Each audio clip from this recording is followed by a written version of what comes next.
I'm even asking myself, you know, growing up, they said he was a driver at some point, a butcher, Yes. a carpenter, Yes. a bus park boy. Exactly. Now, these experiences must have affected the way he thought. Exactly. I agree with you absolutely.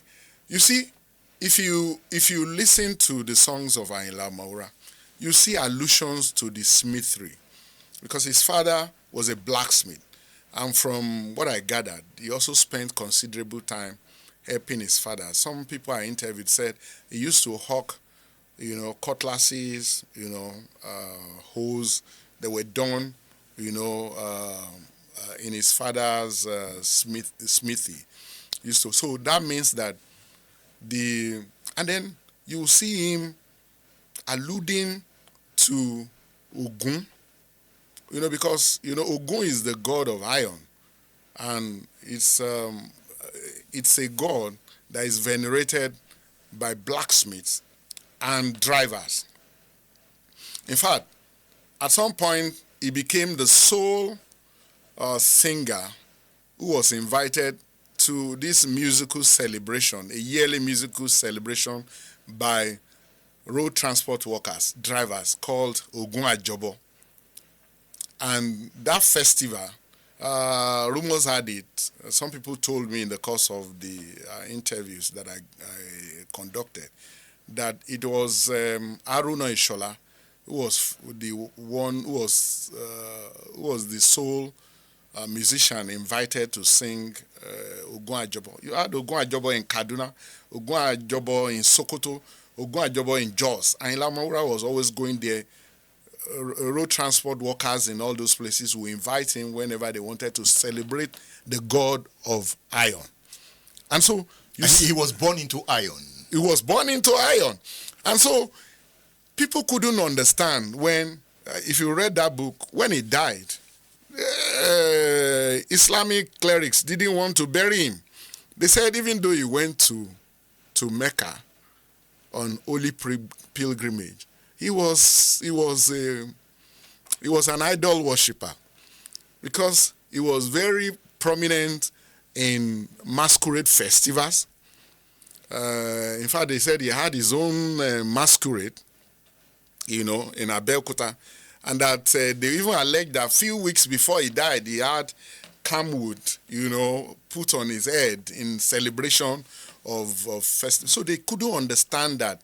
Look, he reflected the totality of life. And then, at some point, there was also an allegation that he was a member of Ogboni cult.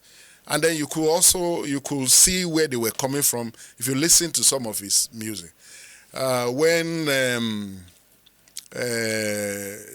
this man died, Amodemaja was Seriki of Egbaland.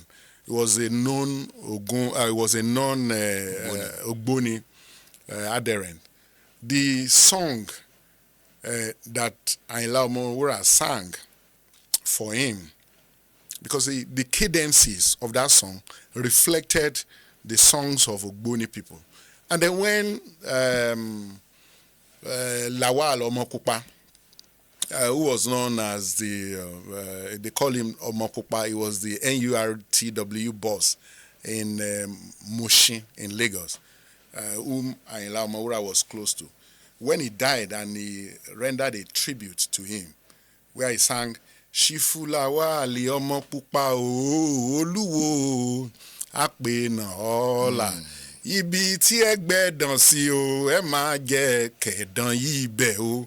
Ẹ̀dàn is an insignia of Ogboni people. Yeah. And he also, and the way he valorized the Ẹ̀dàn in that song made people believe there could be musical inspiration. But people believed that it must be that it was part and parcel, he was a member of the Ogboni. And then thereafter, it became I've forgotten that traditional title of Emere. He also came from the Emere clan in Abeokuta. His grandmother. Yes, his grandmother. Morenike Ashabi. Yeah. So he was given, and they said that title was an Ogboni title, because his grandmother was an Obatala worshipper. Was an Obatala worshipper. In fact, the place where Ayinla Omowura built his house at Ileloja, they call it Ileloja, where he built his house was the shrine of his mother, Morenike Ashabi. Morenike Ashabi. And so it wasn't, people didn't understand that Ayinla Omowura couldn't make a divide between the traditional and the Islamic. For him, it was the totality of his earthly experience, and he mirrored that experience in his songs. There are times I feel Africans, Yorubas, have not taken advantage of metaphysical power for development. We have not. Why are we not thinking in that line? But I can tell you, there is a return. You see, when the whites, and then I really do give it to Egba people. As modernized as Egba land is, they still have a reflection of traditional Africa. They have a reflection of metaphysics. It is said, and I'm yet to actually have a feel of it, but it is said that in Egba land, Ogboni isn't such a horror as other parts of Yoruba land sees it to be. And then in terms of even healing, traditional healing, Egba people are, steeped in it far more than any other part of Yoruba land.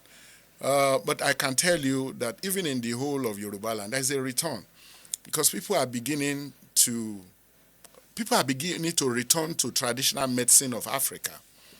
In terms of, for instance, now, they have found out the healing powers of those herbs of yore, in some of the diseases, sicknesses that constitute the highest killers of people in the world today. You talk about diabetes, you talk about high blood pressure, cancer.